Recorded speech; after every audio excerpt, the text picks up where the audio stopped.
I'm so crazy about love, never knowing what love's all about. Broadcasting live from the Kiss Gower Law Studios. Get the power of Gower. GowerLaw.com. Kiss 107.1 is WTLC Saginaw with Steve Harvey in the morning. Mornings can't get no better. It's the Steve Harvey Morning Show. And simply the best R&B all day. Y'all be jamming. Listen live on your smartphone, in your car, at work, or live at KissWTLZ.com. We're Kiss 107.1.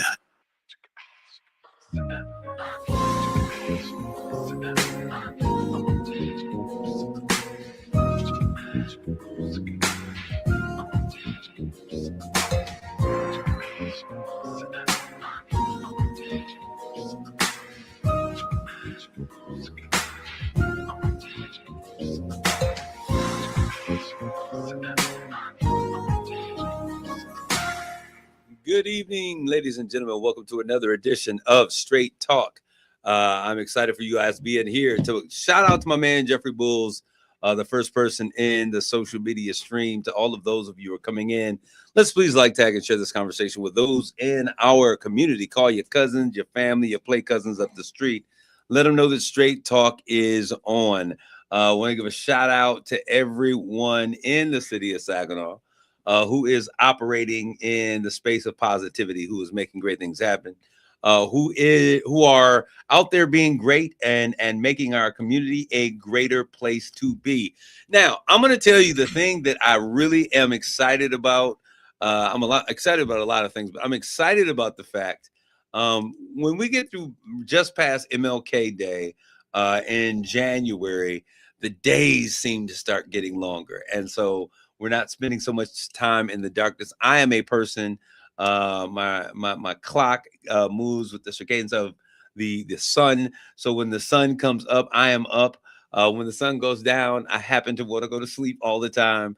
So it has been a chore for me trying to get up at 4:30 in the morning to get to the gym. And then by the end of my workday, about 5:30, it's time to go to sleep. But I'm glad that the days are getting longer. I was coming into the studio today and there is still some sunlight out there at 6 o'clock. I'm ecstatic about that. But to all of you that are out there doing great things, getting on your grind, getting your hustle, let's put in the work now. This is February. If you started something new, you're doing a New Year's resolution and you're getting it going, stick to it. Don't give up. Let's keep pushing and make great things happen. I want to give a shout out to my brother, Jeffrey Bulls, who had an amazing cap conversation just a few weeks ago. And then also he is one of the leaders in our Saginaw Food Collective that did yet another food distribution on this past Saturday. And so we are just trying to meet the needs of our community. Karen Lance Webster, Danita Dorsey, all of those, Bishop Camel, all of you that are out there that are continually doing work, making great things happen. I'm so excited. Today, we're going to talk about the election. We got to talk about this election that's coming up, and we're going to get straight to the heart of the matter, as we often say. Y'all know how I give it to you. I give it to you straight, no chaser, no filter. And that's exactly what we're going to do today. For all of you that are out there, today was the last day of early voting. I believe, if I'm correct, Jeff, correct me if I'm not, I believe it is. We have in the studio stream, you'll see her on the other side, Miss Amaya Bradley, who is a trustee. So she kind of knows some of these things. But we're going to talk about this election that's coming up. Yes, you do. I'm going to give it to you straight. We're going to talk about this thing because I think it's so super important. What's happening here. My words are going to be very direct, very honest. I'm not going to sugarcoat anything. I'm going to tell you the truth, as I always do. But before we do that, I just want to say, hey, I'm going to take a second and I want to give us a Black History fact. This is Black History Month. And so my thing is, there's so many facts about Black history. We have learned about the American Revolution. We didn't heard about the cotton gin and Eli Whitley. We didn't heard about all of the things, but it's time for us to really get rooted and grounded. It doesn't matter if you're Black. Black history is American history. And that's why we're bringing it to the forefront. Because so much of this information has not been shared. And so we want to make sure that we do that. Absolutely vote on Tuesday. Dr. Pamela Pugh for State Senate. That's my guy, Jeffrey Bulls, out there. We're going to talk about that, Jeff. Give me just 1 second, and we're going to get in there. And I believe that you guys are going to be blessed. One of the things that I think is my responsibility whenever you're giving a platform is that you make sure that the community and those who are your listeners understand what's at stake, what's going on. If there were, initiatives that were important for us to talk about, things that are on the ballot in addition to the regular voting, I would also share that information. But today, I think it's important that we really get knee deep in this conversation about what's going to happen at the polls and what we're doing and making sure that we get folks out there. But our little known Black history fact, and for most people, they don't know that when we think about New York City, I was just in the wonderful city, New York City, this past, December, right up until New Year's Eve was the day I came back. I love New York City. I love everything that it has to offer, all the things to do. But there's something that we want to talk about today in our little known Black history fact. And it is about a village in New York. We know about Wall Street. We know about all of these cities and towns that existed across America. And we often are led to believe that Black Wall Street was one of the only places. It was the only place that existed out there in Tulsa, but that is not. These cities were all over the place. As a matter of fact, while the world was experiencing, the rest of the U.S. was experiencing the Great Depression, if you look at the time when the Renaissance was taking place, it was that same time. So the world was turning down, but Black villages and communities were turning up. We were thriving as the rest of the world was experiencing a Great Depression. But I want to talk to you about a little known Black history fact about that wonderful place called Central Park, is what we know it as of now. But really, before it was Central Park, it was a village called Seneca Village. And it was during the 19th century. It was a predominantly Black middle class community located where we now see that wonderful green space in New York City called Central Park. And particularly this village, Seneca Village, was between West 82nd and West 89th Streets, 7th to 8th Avenue. That's a lot of land. It's a big city.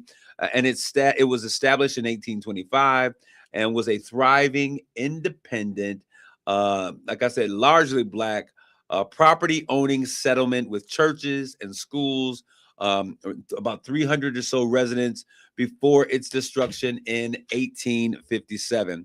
Some things that we should know about this is that it was founded, as I said, in 1825 by free African Americans once they came to the North, and it provided a stable, safe, autonomous community that was able to live and to govern and to operate within itself.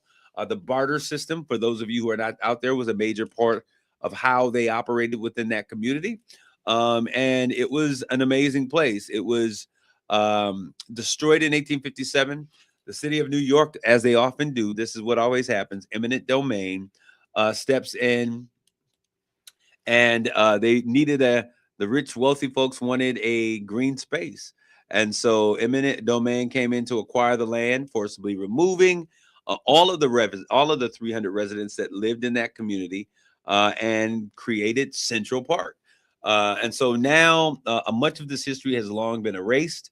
And so there is this effort to rediscover this. And in 2011, archaeological excavations found evidence of the community that once existed, according to the Central Park Conservancy. So just wanted to give a shout out. Every single time we come during the month of Black History, we always talk about Black stuff, but every time we come during Black History Month, I want to make sure that we're giving you a little known Black history fact so that you understand that we are 365 Black. All right.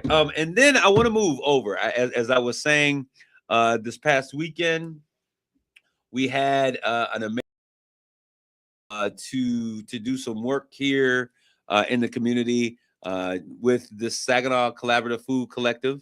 And what we want to do is just kind of give a shout out each month, this collective and the city of Saginaw. You all are the ones who made this possible. There were a number of churches, community groups, individuals that came together. And this started back in November when they were threatening to cut off the SNAP benefits And so those individuals who are forward thinking, who are progressive, said, why are we going to continually sit here and be gingerfoot and tiptoe around situations? The village has to take care of itself. And therefore, we created this Saginaw collective for food and insufficiency. And we have been, ever since then, we said, why stop? You all that are out there, you churches, many of you churches, community organizers, individuals, and beautiful people have just said, hey, we're going to support our own citywide food coalition. Thank you. I struggle sometimes with these names. I hear this stuff, but it's the Saginaw Citywide Food Coalition. And it is a coalition. Thank you, Jeff, keeping me honest, Saginaw Cap. It is a coalition that is, and I think that might be Danita, that is responsible for feeding our community. So we had a food distribution this past week. We've been doing one every month since then. There is one that is slated for the month of March. We moved this one a little bit forward. But please stay tuned. And if you're interested in making a donation, we want you to reach out to the Saginaw African Cultural Festival, because they are the ones who are responsible for the fund, really taking care of the funds. They are our fiduciaries for this particular thing. So I'm extremely excited about having the ability to take care of ourselves. Okay, so before we get to that, let's talk about this election that's coming up. I know some of you are probably like, okay, when are we going to get to this election conversation? But let's talk about this election that's coming up. So on Tuesday, which is February the 2nd, or the 3rd, is it? Today's the 1st, tomorrow's the 2nd. So February 3rd, we will have an election. It is a primary election to see who is going to represent on the side of the blue guys, blue and red, for the vacant position, or the vacant seat that is open when our former state senator, now turned Congresswoman, Kristen McDonald-Rivet, vacated that seat it was over a year ago.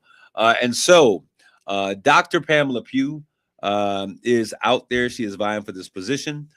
There's also another guy. I don't really know him. I was trying to figure out where I knew him. I know his name, Cedric Green. Is it Cedric Green? Yes, Cedric Green. Cedric Green is also the other candidate. I don't know him. So I know Dr. Pugh, and we've, it's interesting because I've been watching some of this. It's interesting that a guy who is involved, I think it was a firefighter or something of that nature. That's a firefighter. That's what it is. It's almost a tongue twister. But he's come in and I've met him. He's a nice guy. He seems to be cool. I don't know him. We've sat and had some things. I think he has a very interesting story. And I think that in the future, if he's interested in politics, that would be something great. Maybe city council, move into the city, get involved with city council, maybe a trustee position or something of that nature, so that people can be made aware of as to who he is. What is interesting to me is this.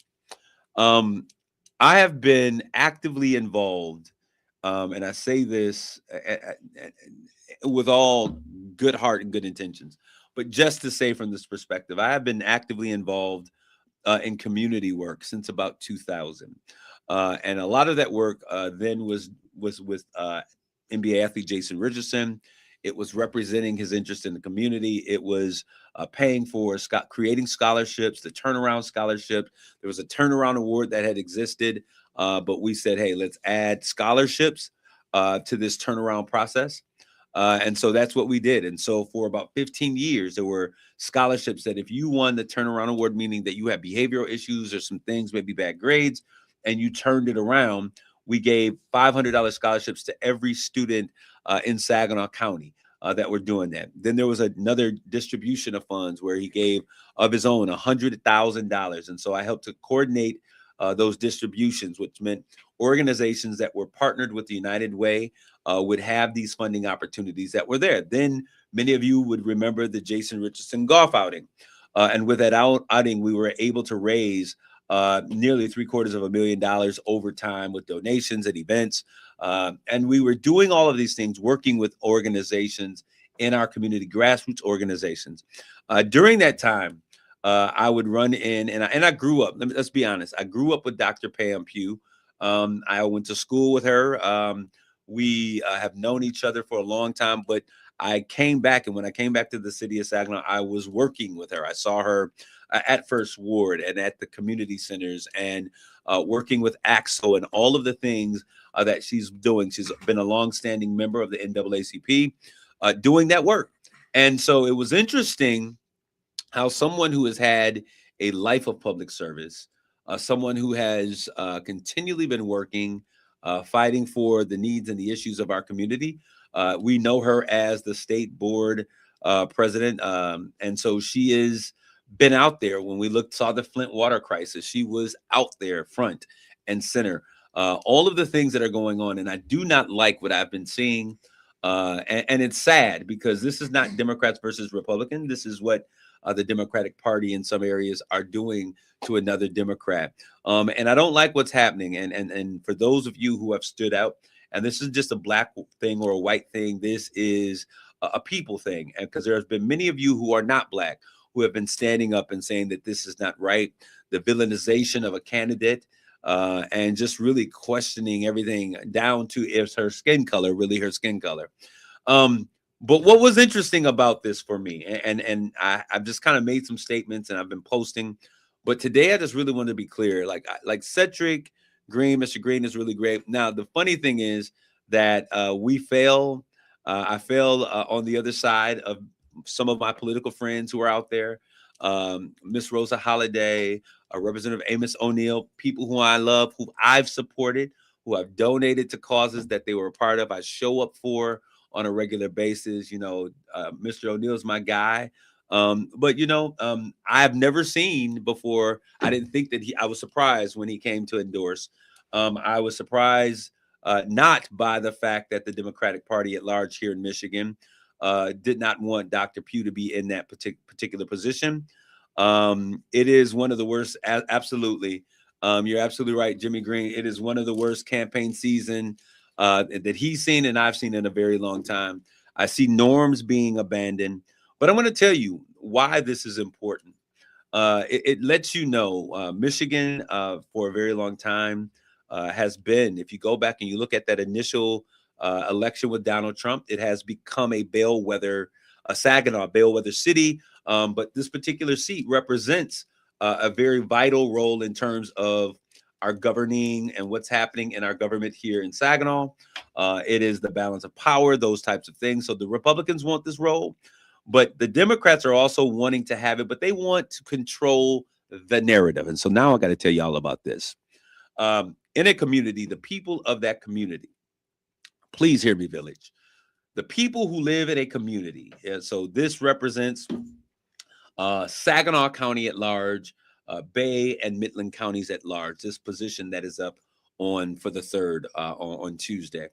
And so the community, if you've been in the community, then you know what the community is saying. Community workers, this position is the second time Dr. Pugh has run for this position.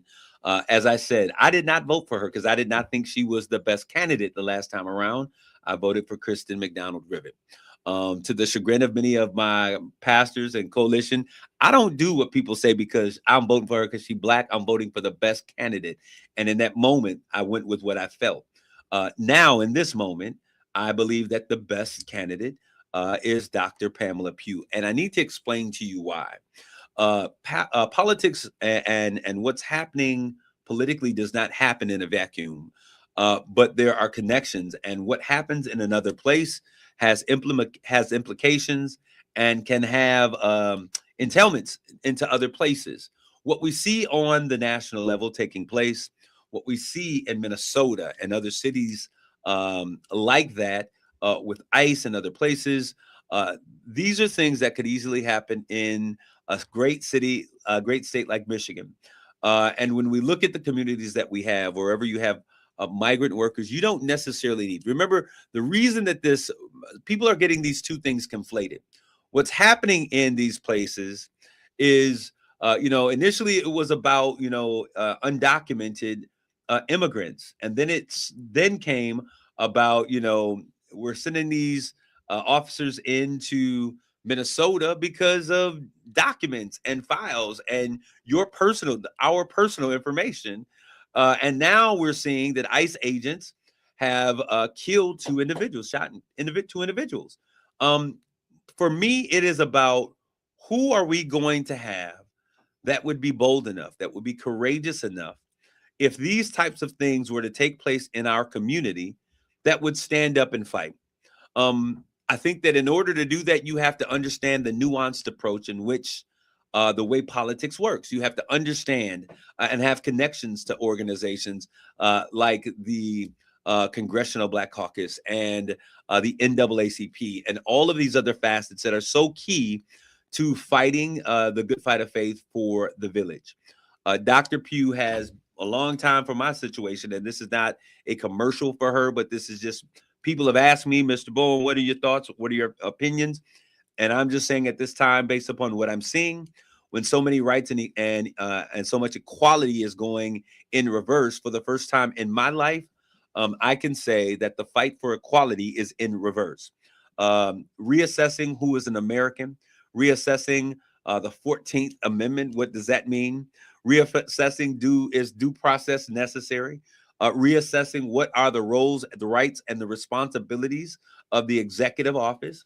Reassessing the fact that we have a Supreme Court strongly leaning to the right that has basically abdicated their responsibilities and walking toe step with a presidential office. Assessing the fact that we have a congressional place that has basically said, you know what, we're going to allow him to redefine what presidential powers mean. So all of these things are important. And so we need people who are willing to stand up and to fight. If you're out there in the village and you're saying, well, I like Cedric too. I think he's a nice guy. And when he called me to say, hey, I like, to have this conversation.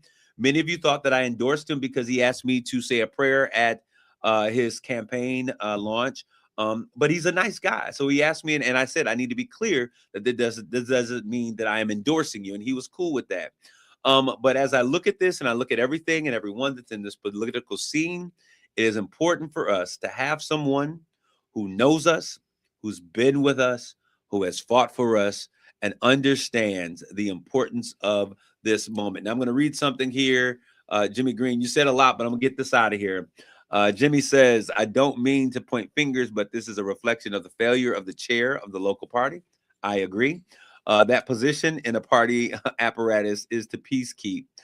They're the bridge in this chair. In this case, the chair is running for the same seat and unable to referee a race that he's already in when he's running his own campaign. Neither of the other candidates can utilize him as a neutral, uninterested party when he is their opponent. And that is very problematic. There is no referee in this crazy game that we're playing. And it tends to fuel distrust. This rarely ever happens when the chair is running their own campaign. Well, this is the thing. And I love that young man.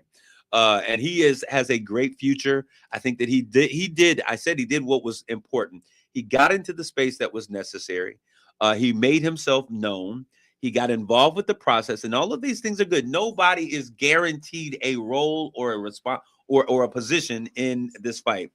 But the problem is when there are no referees, what takes place? Now, what is interesting, and I've seen this happen with Brenda Moore, I've seen this happen with Representative Amos O'Neill, and it's now happening with Dr. Pamela Pugh. Individuals, I don't understand. Every time I turn on I can go to TikTok, I go to IG, I turn on my TV, I watch Netflix, and I'm seeing Cedric Green all over the place, saturating the market. And so what that lets me know is that there are some big political PACs behind him. The powers that be are behind him. And what I'm saying when Brenda Moore, Amos O'Neill, and now Dr. Pugh are individuals. Amos has done an amazing job of building a coalition without the power of the party, of about working with all people. And now I think that he has substantiated himself in such a way because he supports and is fighting for the entire community. You'll see him at fishing and wrangling with the anglers. He's riding cowboys and horses. He's in the village, rolling up his sleeve. He's reading to kids. And that's what you have to do. When you are not the party's chosen, you have to create your own coalition. So Dr. Pugh, I know the community is out there. The village has spoken. However, you are not the choice of the party. We understand that, but that does not mean that you cannot win this bid. It means that those who are part of the community have to do what community members do. We have to began to community organize and make great things happen. I agree with you, Jimmy. Once again, there should have been a resignation of chair, a young a neophyte in his role, learning how to do this thing should have been given some direction on how this whole process should play out. I'm going to take my first commercial break. I'll be back with more of Straight Talk. You're listening to Straight Talk with Kareem Bowen on KISS 107.1. Hi, I'm Carl Williams, former state representative from Saginaw. I once ran for this Senate seat, and I know what it takes to do the job. That's why I'm supporting Pamela Pugh. Pam and I work together on childhood lead poisoning prevention, both in legislation and in the community, protecting children's health and standing up for families. Pam just doesn't talk about leadership. She's proven it. Please make your plan to vote for Pamela Pugh by February the 3rd. Paid for by Pamela Pugh for Michigan. O'Reilly. Choose Rain-X Rugged XL wiper blades at O'Reilly Auto Parts. Their extra large profile and premium features are made for all driving conditions. Save $16 when you buy a pair of Rain-X Rugged XL wiper blades, plus get 2 times O Rewards points. Our professional parts people will even install your new wiper blades for free at your local O'Reilly Auto Parts store. O'Reilly Auto Parts. As a mom, comforting my family is what I do best. Vicks Vapor Stick provides soothing, non-medicated Vicks Vapors in an easy-to-apply stick, and it dries fast, so there's no mess. I use it to comfort myself and my family. Thanks, Mom. Vicks Vapo Stick, soothing comfort for the whole family. And try Vicks Vapo Shower Max for steamy Vicks Vapors when you need more comfort for yourself. Use as directed. RocketGrabPlus.com. This week's deal to Pat's Food Center in Freeland has sold out. Pat's is open 7 days a week and proudly serves the Freeland area. Come in for the best grocery experience in town. Pat's Food Center has been a family-owned and operated store since 1955. These deals go fast. Don't miss out on the next one from RocketGrabPlus.com. RocketGrabPlus.com. Sniffles and sneezes got you down? GoodRx is here to help with big savings on commonly prescribed cold and flu meds. GoodRx is free and easy to use. GoodRx is accepted at all major pharmacies like CVS, Walmart, and Walgreens. Just search your prescription, find a coupon, then show your pharmacist at the drop-off counter. GoodRx is not insurance, but it works whether you have insurance or not. If you do, GoodRx may beat your copay price. Download the free app or visit GoodRx.com to save today. Cashback is not available on gas in New Jersey and Wisconsin. Hey, good morning. You're heading to the airport, right? Yep, thanks for checking. I like the car. How long have you been a rideshare driver? About 3 years now. I really enjoy it. Isn't it hard to make money these days with the price of gas being so high? Not for me. I use Upside, the free app that gives you cash back for every gallon of gas you buy. Wait a minute. Are you saying you actually get real money back when you get gas with the Upside app? Yep, I get real cash back every time I get gas. Does that actually add up to anything? I'll make around $200 to $300. Wow, that's serious extra cash. I'm downloading the Upside app now. Download the free Upside app now to earn real cash back every time you buy gas. Use promo code HOOD for an extra 25 cents a gallon bonus on your first tank. You can cash out anytime right to your bank account, PayPal, or a gift card for Amazon and other brands. Just download the free Upside app and use promo code HOOD for a 25 cents a gallon bonus on your first tank. That's code HOOD. It's Straight Talk with Kareem Bowen on KISS 107.1. All right, this is Kareem. We're back with more of Straight Talk. I just wanted to say thank you for all of those who are out there. Just let me get some things off of my chest. Let me tell you why this is important. It's important because we have people that are going to vote for us. We have to have people that understand the landscape, the people, and how to get things done. And then also, it's important for us to realize, and this has always been a case, we will have a candidate that we support. And then the powers that be will throw another candidate out there to split these votes. And so it's important for us to understand that when we have made a decision as the village to coalesce around that individual, the village picks its own leadership, okay? But what this also means is that there has to be a process, and I've said this a million times, there has to be a process, a vetting process that we are building leaders, that we're encouraging other people to get involved. When they are encouraged to get involved, we are then showing them the ropes and creating opportunities for them to lead in local spaces so that they can be critiqued on their leadership, and then empowering them with a platform so that they can use their voice. And so I'm so thankful for everyone that's out there. I want to get into, I'm going to spend just a little bit. My producer has taken a quick hiatus. I was going to bring him into the stream, but Hurley, I want to say exactly what you're sharing. He says, I have not been quiet about my issues with this campaign. Too many historic precedents are being trampled. We can still do this if we choose to vote. All right. And so, it's interesting. I posted something about voting, and, I don't know what it is about our community. I think that many people, and I want to be careful for what I'm saying, because I think that people have the right to have whatever political view that they have. My only thing is just make sure that it makes sense. Let it make sense. And I have been getting hit with some direct messages from folks, not today, but just over the past couple of weeks, about this, hey, the black church. One guy sent me a video of a man saying that the black church is going to hell. And if what they really need to do is to find a good white church to attend, because black churches and black pastors are ill-equipped to handle this stuff. And so we get so much nonsensical stuff that is thrown at us on a regular basis. I'll be doggone if you also think that you're going to tell me what we need in a leader. But we're going to bring in the stream. We're going to get out of this, right? Get out and vote. Your vote counts. Your vote matters. We got to shake the trees, shake the leaves. Everywhere there's a vote, let's make it count. You see this wonderful face here in the stream is Amaya Bradley. She's going to come in with a little bit of motivation. There's a lot that has been happening. Conferences, food distributions. Maya, why don't you just share a little bit? Hello, everybody. First, I want to say Happy Black History Month. Oh, what a great month to be alive. First, let me start off with a little motivation.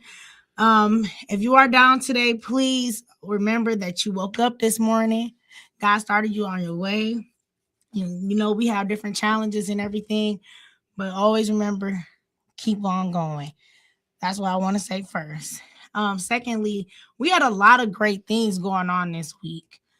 We had Saginaw Township's first food distribution, spearheaded by Saginaw Township, but I directed that food distribution. It was amazing. We were able to feed over 300 families. It went smooth.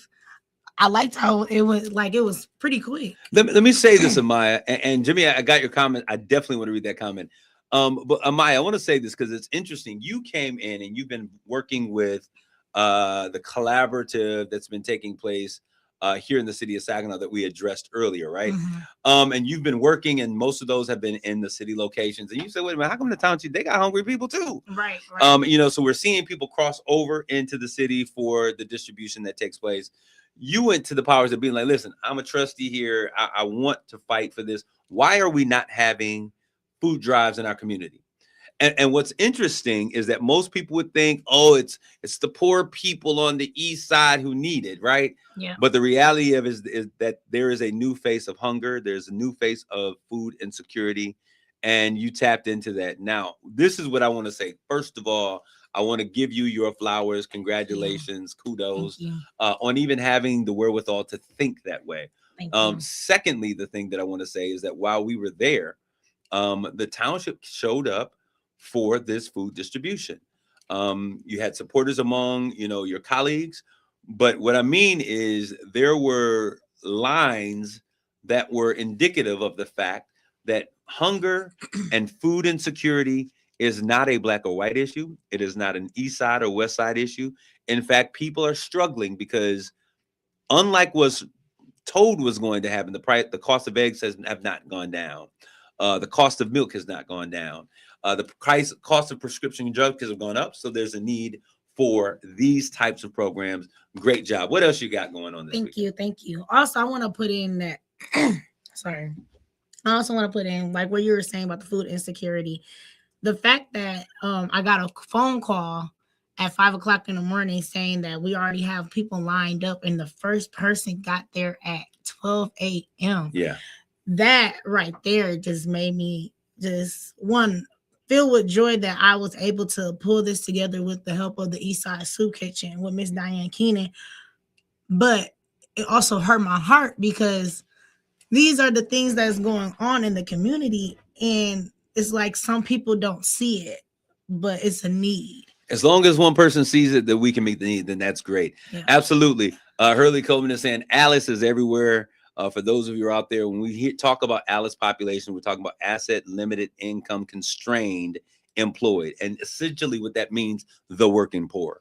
Yes. And so we do have more things going on. We have the Help CVI conference coming up February 21st. I'm excited. I'm so excited. We have Big B coming. We have a lot of special guests coming. It's something really, really big. A lot of people don't understand how big this is. Anyways, just bringing the community together to stop violence, to be a community where we're trying to be proactive and everything. I think that's very good. Some of you are probably saying, why is this bubbly young girl on here? Because I wanted to make sure that we created a space. I think that we all have a responsibility to teach the generation and to replace ourselves. And so Amaya is someone that is very poised. She's very involved. And she has a desire to be on the mic. So what better way to transition power than to bring her in and allow her to have a voice and to draw in a younger audience. And we've seen that in our demographic.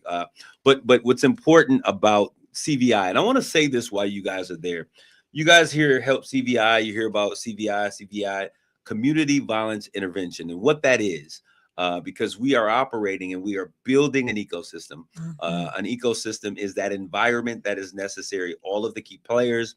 When we were kids, they talked about an aquatic ecosystem, and so you would talk about water, and you talk about moss, and you talk about tadpoles, you talk about lily pads, and all of those things. Yep. Well, when we're talking about violence, the ecosystem for community violence intervention, we are now approaching community violence as a public health crisis. And what that means, just as you saw with COVID, COVID came in, schools had a role to play. Initially, they shut down under the direction of one leader. And then eventually they learned, hey, there's a dormancy process. There's a way that we can do this. We can stay safe. So we came up with this understanding that 6 feet, social distancing, the idea of social distancing. And so everyone played a part. So schools and law enforcement and hospitals and teachers and families and parents and daycares all were working together so that we could rid ourselves of COVID. And now we've reached herd immunity, which means that we have the ability now to deal with the issue. And now we have vaccines and we have this thing under control. Jeff Bulls isn't just stopping violence or even violence at all, but redirecting our young people to more productive spaces. Well, I want to make sure that we understand that this clear. Community violence intervention, it falls in a pathway that most of us don't understand. There is something called intervention, there is something called prevention, and then we have the other pieces called community development and community investment. So when we talk about intervention, we're talking about strategies that have the ability to make an impact between 0 to 3 years. If you're not doing something that has immediate impact, 0 to 3 years, then it's not intervention. Most work that we're seeing happen in our community falls into that 3 to 5 year period of time, which is prevention. And when we talk about prevention, we're talking about things that are important, that work. But intervention means that we're having street engagement. It means that we're having credible messengers and people in the community. It means that we have individuals that have the ability to get to the people that are directly in line and involved. We're intervening in situations. We had a situation where one of our street engagement individuals was able to create a ceasefire between two parties that were literally fighting at each other. That is intervention. It happens now. And then we look at that 0 to 3, 3 to 5 is prevention. It is mentorship programs, those types of things that take some time. It is jobs training and skills development. Those are prevention measures. And then we have 5 to 10 years, which are community development. It's where we're coming in and we're building curbs and green spaces. So all of these are a part of the ecosystem. But when we talk about intervention, we're talking about 0 to 3. When we talk about prevention, we're talking 3 to 5. And when we talk about community development and community building, neighborhood development, we're talking 5 to 10 and up to 15 years. So we are having a CVI conference to make sure that everyone in this community understands their role in what's going on, and everyone has a part to play. For those of you who feel like, hey, I live in a safe community, I need you to understand violence anywhere is a threat to violence everywhere. Yep. And so if everyone does not have the right to be able to go home and lay their head on a pillow and you are in that community, trust me, it's going to come knocking on your door. And so it's important. We have a major build out that's coming that is called the Medical Diamond. And I want to say during the Memorial Cup, there was a situation. Our city was under siege by a rash of violent crimes and shooting. The north side, east side. One situation was right on Millard Street, around the corner from the big game on the Memorial Cup. I was concerned because we have people that are here from other countries. I was concerned because it is a bad reputation that it was able to be put out there about our community. Then to see something like that could have been detrimental to those games. If violence continues in the way that it has been continuing in the city of Saginaw, if it trends upward, the Medical Diamond is a threat. So whoever are the coordinators for the Medical Diamond, all of the people who are responsible for that coming in, the new medical school that there is, it going to come? Is it not going to come? Any business that wants to do business in Saginaw has to first of all feel that the people are going to be safe. Now, I'm going to say this, and this is important. We talk about community development and planning. There needs to be 18-hour living for people to live effectively in downtown Saginaw. For people to thrive and have community and bring kids and dogs and all of the things that when we talk about living in a community, for that to happen, there has to be 18-hour living. For 18-hour living to take place, that means there have to be restaurants downtown. Yep. There needs to be a grocery store in the downtown or east side general vicinity. All of these things are necessary for communities to develop, right? But what that also means is that those places have to be considered safer. That means that safety has to be a key piece of what's happening with the development of this Medical Diamond. So hospitals, doctors, they are all a part. We are bringing Dr. T, we call him Dr. T, is Talupe, and I cannot pronounce his last name, but he is a board certified surgeon in Detroit. He runs a program called D Live, showing hospitals how they can get involved. Now, Maya, you've been doing a lot of prevention with our young schools, our young girls, in all of the city schools that we're working with Thompson, with Arthur Eddy, and then also going over and overseeing and working with the young people over at Success. You this weekend took a ton of girls, 20 girls to a dance troupe. You've been working in these intervention programs. Why do you think CVI is so important? And what is the impact that you have seen in terms of the work you're doing? Well, what I see a great impact on it, what I see and everything.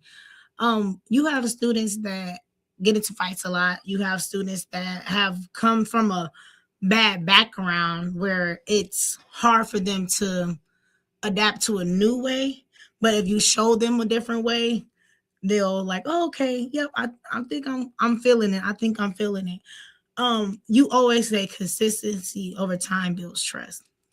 And just being around these young girls, even these young men, us being there on a regular basis and communicating with them, it doesn't just happen. People also have to remember that me just going into the schools, that's not where it starts or where it ends. I have to continue to talk to these kids outside of the time that I'm there, and reaching out to them, talking to them outside of school, and reaching out to their parents to make sure that they know that they have somebody there that's advocating for them, that wants to do stuff for them, that want them to be a part of something bigger and better. Some kids haven't even been to the bowling alley, and that is sad itself. And that's not because of the parents just doesn't want to take them. Some parents can't take them. They don't have the transportation, or they don't have those barriers. It's those barriers, and that can make a child feel all different type of ways to make them angry, to build those different things. But with the programs that we have in place there, we help them with stress management, anger management, helping them with cultural awareness and all those different things with peer pressure. They're learning those different things so they can use it in their everyday lives. And so I think that's super duper important. So the CVI conference is coming February the 21st. That is a Saturday. We need everyone here. We have clinicians and experts that are coming from Detroit and Kalamazoo, Big B's from Kalamazoo. We have law enforcement and community organizations. We have our state CVI department, along with individuals from Nick Jr. that are also going to come. We're going to be talking about how do I get funding for the programs that I'm operating. If you're doing programming with young people, this is a conference you want to be at, because for the first time, the Department of Education, I believe it's upwards of $15 million that they've been given to do programming for safety and other things. So we're going to talk about how those dollars can be spent. What do you need to do? Go to helpcbi.org. If you are interested in getting a booth or a table or being in the conversation, we need you to register, get that going. It is going to be great. It's going to happen from 9 to 3 p.m.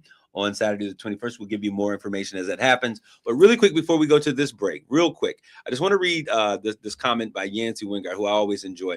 Jimmy Green, I wonder how many have had intentional conversations with each other, speaking of the candidates, have had with potential voters in the city of Saginaw. Even better, I'd like to know what questions they ask those constituents. Then Jeffrey Bowen came in. That was a comment. We're going to take a break. We'll be back with our final closing remarks on Straight Talk. You're listening to Straight Talk with Kareem Bowen on Kiss 107.1.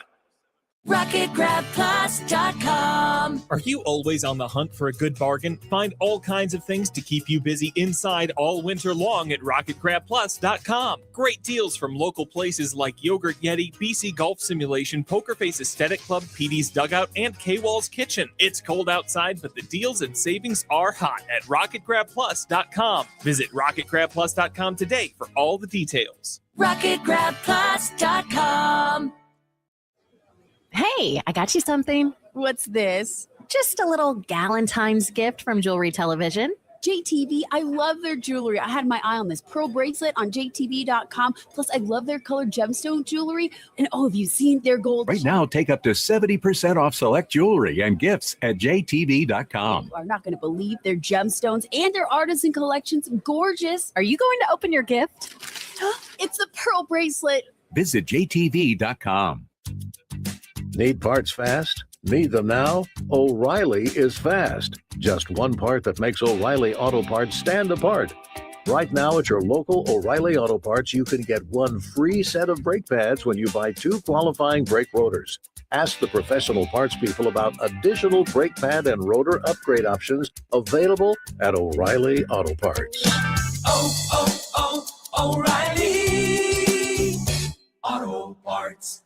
Cashback is not available on gas in New Jersey and Wisconsin. Billy, your gas light's on. We need to stop and fill up. No way, Jen. Gas around here is too expensive. We can make it a little further. Billy, listen to your big sister. You don't need to drive all over searching for the lowest gas prices. Do what I do and use Upside. Upside? Do you live under a rock, Billy? Upside is the hottest cashback app out there. It's free to download, and you get real cash back for every gallon of gas you buy. I use it all the time, and I've already made around $200. You can make that kind of cash back just for buying the gas you have to buy anyway? Yes, I'm looking at the Upside app now, and there's a gas station at the next exit offering 25 cents per gallon cash back. Okay, I'm stopping to download Upside and fill up my tank. Download the free Upside app now to earn cash back every time you buy gas. Use promo code MATCH to get an extra 25 cents per gallon on your first tank. You can cash out anytime right to your bank, to PayPal, or a gift card for Amazon and other brands. Just download the free Upside app and use promo code MATCH for a 25 cents per gallon bonus on your first tank. That's code MATCH for a 25 cents per gallon bonus.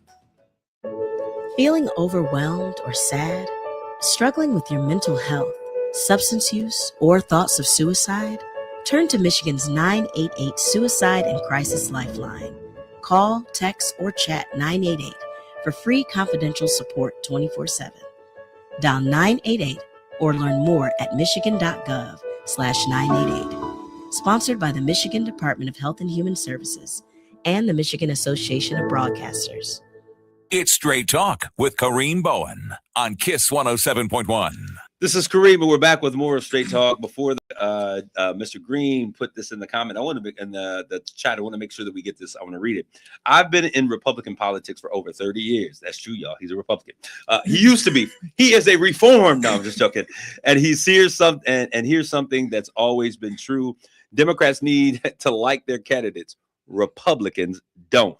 They understand power, and liking the candidate has nothing to do with each other. The vulnerability of Democrats is just that, how much they like their candidate. My guy, please, that is a statement that is, I can say that about Democrats, but I can also say that about the village.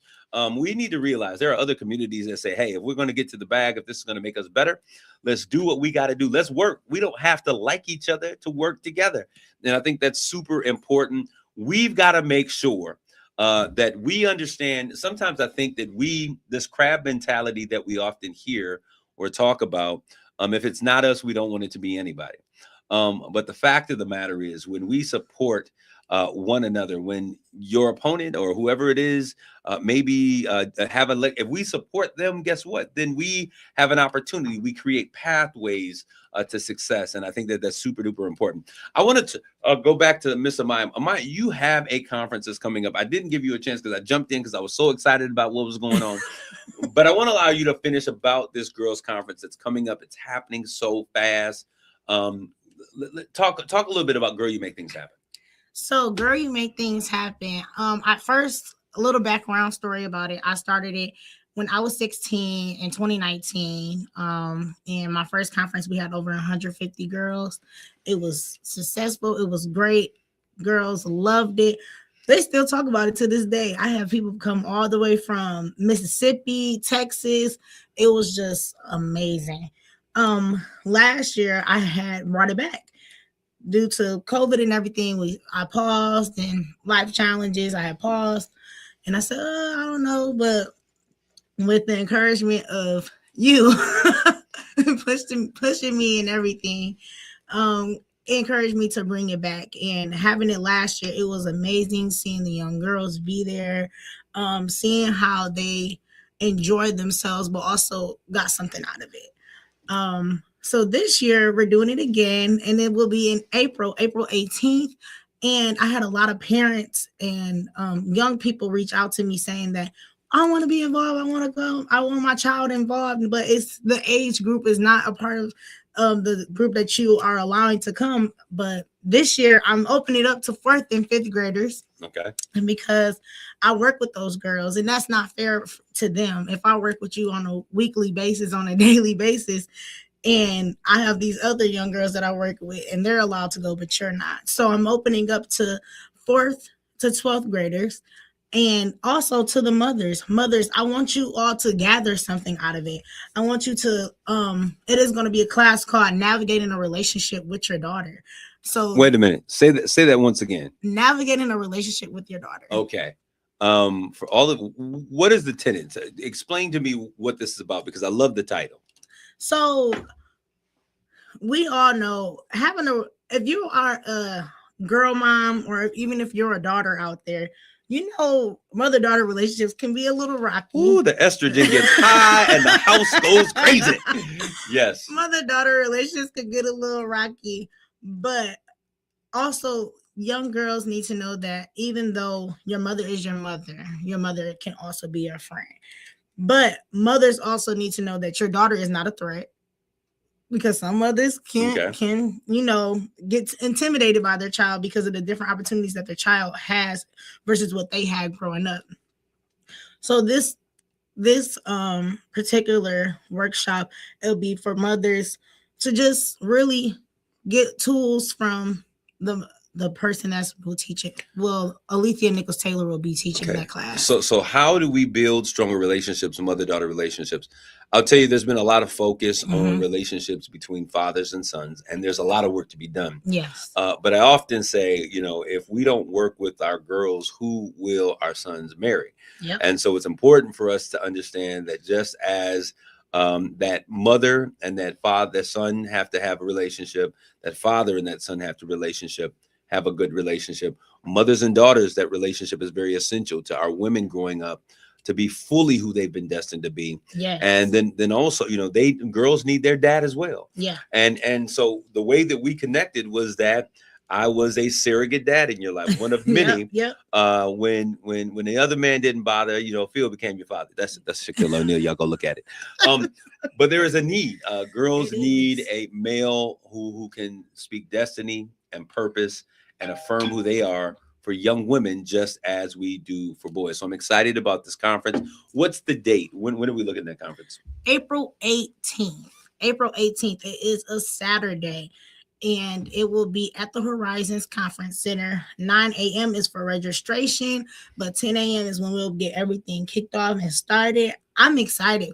We're actually partnering with Let's Dance Summer Camp as well. Have some of their girls come and dance. So if you want to get connected with them, with Miss Jada, and I think her name is Terry Sims, I'll put it in the chat. Okay. But they do their dance class. That's where our girls went yesterday with that dance camp, and they loved awesome. it. Yeah. They loved it. It was amazing. All right, so we are rounding out the end of this hour, but I want to encourage all of you once again, please get out and vote. It is Black History Month. Let's make history, Black folks. And I also want to say to those who are out there, we're going to have a real conversation. I've been talking with my brothers on the Brown side of things and just their whole situation, what's going on with ICE. What's going on in their communities. I said to you all at the very beginning of this that ICE in a community is not about the brown folks. It's not about undocumented individuals. It would soon turn toward, I thought, who were the people of their ire, which were African-American people. Our nation has had a long storied history, and people say, Kareem, you can't say about that. You do this, you work in nonprofit, you can't do these things. But the reality of the situation, we now have seen a journalist in the person of Don Lemon. Don was a person who was a journalist. I saw him when he was on CNN. Sometimes he was not my favorite. But the fact of the matter, we are now threatening the power of the press. When we see press being stifled and not giving access, that is something that happens in dictatorial countries. This is when we have dictators. The first thing that they do is they control the narratives. How do you control narratives? You control media. We now see individuals where the people who own the social media platforms, there's so much misinformation that it's hard to determine what's real and what is not real. So when we have journalists, and I'll say this, I don't think that anyone should break into a household of faith. I'm a pastor, so I have a great love and affinity for that. So those protesters, it was not Don Lemon who broke in with the protesters. Don Lemon was covering the story of what had happened, and what it was, as we all understand and we know, that these white evangelical pastors who are preaching that what we're seeing is okay. One of the pastors was employed and an officer, a leader in the ICE agency in his community. So he's working for ICE, which is detaining people, which now has to its list murder and has been harassing individuals. And then he preaches from his pulpit behind the Resolute platform. And so folks went in there because they were outraged. And I struggle with this new definition that we're trying to see. Because in many ways, I'll make this very personal. When George Floyd was murdered by Chauvin, none of the white pastors, I was a part of the citywide coalition that would pray every first Wednesday of the month at the police station. It was at New Life at one point, and they had moved to the police station, and I would go and be a part of this ecumenical prayer service, which was beautiful, Black and white folks and all that together. When George Floyd was murdered, none of those individuals thought that to reach out to call or to say anything like, brother, we're standing with you. I had one individual, Chris Schwinn, her husband, reached out, and I think they're somewhere out in Burton, Michigan. And they reached out and said, Pastor, we're praying for you. I know this must be tough. Because what white American doesn't understand is that before George Floyd, there was a Trayvon Martin, and the list, Tamir Rice, there were so many, Sandra Bland, there's so many people that were there before. But with George Floyd and with these other individuals, we could see ourselves in that moment. It was a moment that we had rehearsed and had shared and were screaming from the highways and the hedges that this is going on. And for the first time, America saw. And so it became a Back the Blue. And so that particular group that was meeting down at the police station, many of them were black, backing the blue, which I support my law enforcement officers. I have a family that is paramilitary and many who have served in law enforcement here in the city of Saginaw. And it became not just backing the blue, but it became a racial issue. And them saying that these protesters were illegitimate and they were blowing up stuff when that was not the case. And there were conversations that were had. There was a lack of empathy that had been shown. And so I said, you know what, I cannot, in right faith, I was torn. You're my brother when it comes to my love and faith, but when it comes to the issues that impact my life, you stay silent and you side with the opposition. So I withdrew from attending those, and I have not been back since 2020. And so now we are seeing now they're going even further. White evangelicals, in many instances, have become synonymous with Christian nationalism, white supremacy. And so it is important that we understand as we do these things that Christ is a God of love. Christ is one who said we got to take care of one another. We prefer the other over ourselves. He is one. And so we have to understand that we cannot allow our faith to be hijacked. We as a community cannot allow detractors to come in and to stir the pot to where we that work together and love together cannot stand together in unity. But it is about us standing up against every voice of dissent that says that we are not better together, that we do not stand and fight for one another. And that's what I saw happen with my brown community. And, you know, they were pushing and many of them voted for Donald Trump. But when they realized that they were the other, and the words of Cornell West, that we were the other, when they N-rised the entire community and treated everybody like they treated N-word, the Black people for decades, we are now coming to the realization that it is not about black or white. This is about green or white. It is about green or no green. It is about money. It is about power. It is about authority. So Tuesday, get out there, vote at the ballot, vote for your conscience, vote for your people. When you vote, you exercise a right that was fought for, that was bled for, that was died for. I love each and every one of you all. Take care of yourselves and each other. Grace and peace. You've been listening to Straight Talk with Kareem Bowen on KISS 107.1. The views and opinions expressed on Straight Talk with Kareem Bowen by the host, its guest, or call-ins do not necessarily represent the opinion of this station, the staff, its owners, Alpha Media USA, or its advertisers. Broadcasting live from the KISS Gower Law Studio.